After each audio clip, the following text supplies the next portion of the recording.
जय हिंद दोस्तों। आज हम लोग समझते हैं कि जो हमारे पृथ्वी पर जो बादल है, हम लोग जो पृथ्वी से बादल देखते हैं, ये बादल का निर्माण कैसे होता है, ये बादल जो है बनता कैसे है। आप सभी लोग जो बादल रोज देखते हैं यार, आप जो जितने भी व्यक्ति हैं, कोई ना कोई व्यक्ति होगा जो प्लेन में सफर किया होगा, तो प्लेन के सफर से जो विंडो खिड़की लेते होंगे, खिड़की में आया देखते होंगे अगल बगल जो है बादल एकदम डांस कर रहे हैं, धनाधन घूम रहा है।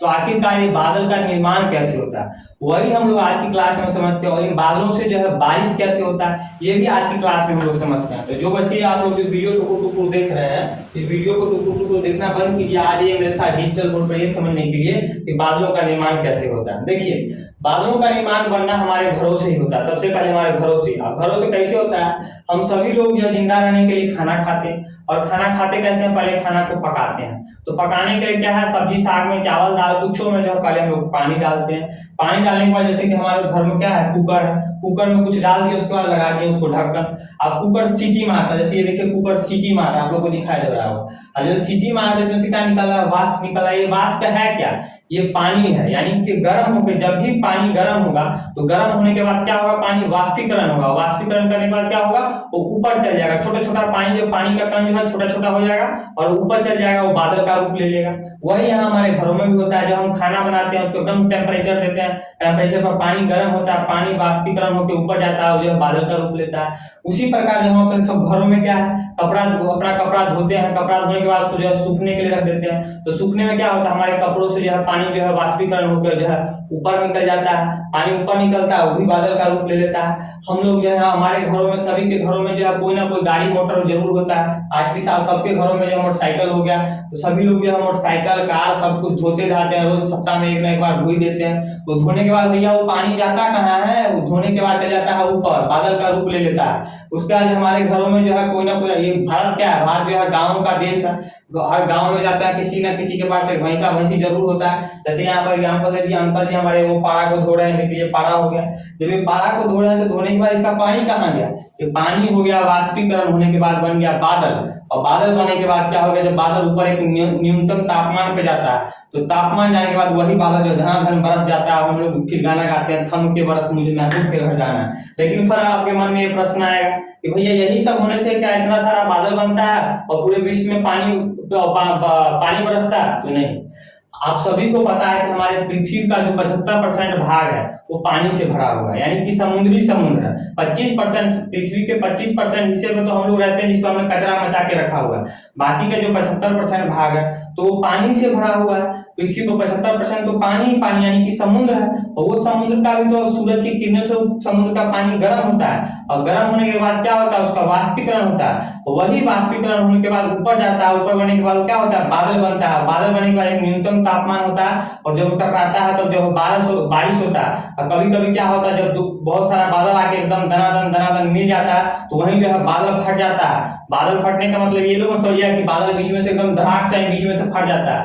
बादल फटने का मतलब हुआ कहीं एक ही जगह बहुत सारा बादल आया, घनाघन मिल गया, और वहीं पर ढेर सारा जो है एकदम बारिश हुआ, उसी को कहते हैं बादल फटना। जैसे उत्तराखंड में आप लोग अक्सर, जो पहाड़ी वाला इलाका है, उत्तराखंड पूरा पहाड़ी वाला इलाका है, वहां हमेशा सुनते हो कि उत्तराखंड में ये बादल फटा, केदारनाथ में बादल फटा, बद्रीनाथ में बादल फटा। वहां पर क्यों? क्योंकि वहां पर जो है बादल, पहाड़ी इलाका है, एकदम तापमान कम रहता है, वहां पर एकदम बादल सब चारों तरफ से बादल आते हैं, एकदम आके टकराते हैं, जमादम बारिश करते हैं, उसी को कहते हैं बादल का फटना। ये हमने समझ लिया बादल के बारे में। आप लोग हम आगे थोड़ा ये समझते हैं। देखिए, अब हमारे भूगोलवेताओं ने जो है, सभी को पता है कि हमारी पृथ्वी है, तो हमारे भूगोलवेताओं ने जो है पृथ्वी के हाइट के अनुसार, यानी पृथ्वी से हमारे पृथ्वी से ऊपर बादल रहता है। तो हमारे भूगोलवेताओं ने जो पृथ्वी से ऊंचाई के आधार पर जो है बादलों को जो है 3 भागों में बांटा है। कितने भागों में? 3 भागों में। जैसे कि हमारे पृथ्वी से जो बादल 2 किलोमीटर की ऊंचाई पर रहता है, यानी ये हमारा पृथ्वी हो गया। तो भैया पृथ्वी के ऊपर है ना बादल है, कि पृथ्वी पर बादल है? हम लोग ऐसे करके पृथ्वी पर है, पृथ्वी के ऊपर है ना, देख रहे हो वो बादल बादल बादल, तो ये पृथ्वी हो गया।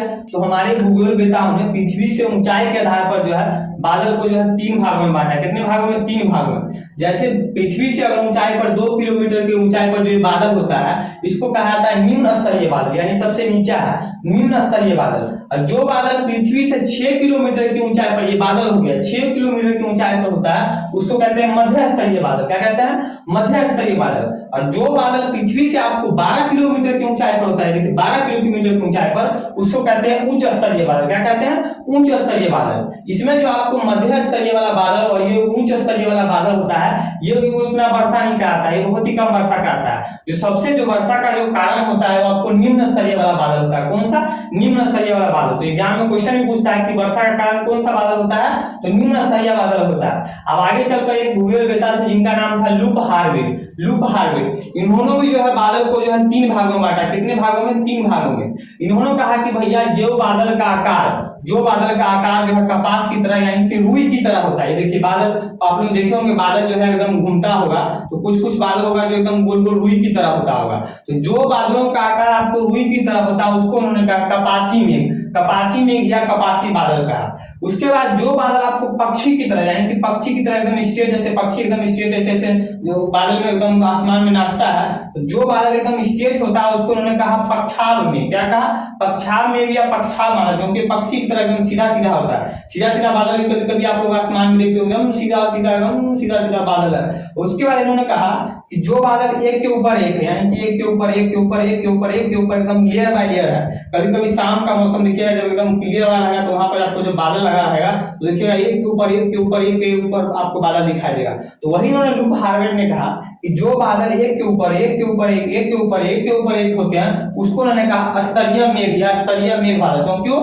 स्तर बाय स्तर होते हैं, लेयर बाय लेयर होते हैं, तो उसको उन्होंने क्या कहा? स्तरीय मेघ। तो लूप हार्विन ने भी जो है बादलों को कितने भागों में बांटा है? 3 भागों में। कितने भागों में? 3 भागों में। सबसे पहला हो गया जो पक्षी की तरह, जो सबसे पहला जो आपको कपास यानी कि रुई की तरह है उसको कहा कपासी मेघ या कपासी बादल। दूसरा हो गया जो आपको पक्षी की तरह एकदम स्ट्रेट होता है, स्ट्रेट, उसको कहा पक्षाभ मेघ या पक्षाभ बादल। और जो बादल जो आपको लेयर बाय लेयर होता है उसको उन्होंने कहा स्तरीय मेघ या स्तरीय बादल। ये हमने समझा थोड़ा बादल के बारे में। अब आप लोग को मैंने इतने अच्छे से समझाया तो आप लोग का भी काम बनता है कि भैया इसको जो है कुछ ऐसे बच्चों के साथ शेयर कीजिए ताकि पढ़ाने में जो और मजा आ जाए। ठीक है, तो आज के लिए इतना ही, मिलते हैं नेक्स्ट वीडियो में किसी नए टॉपिक के साथ। तब तक के लिए जय हिंद।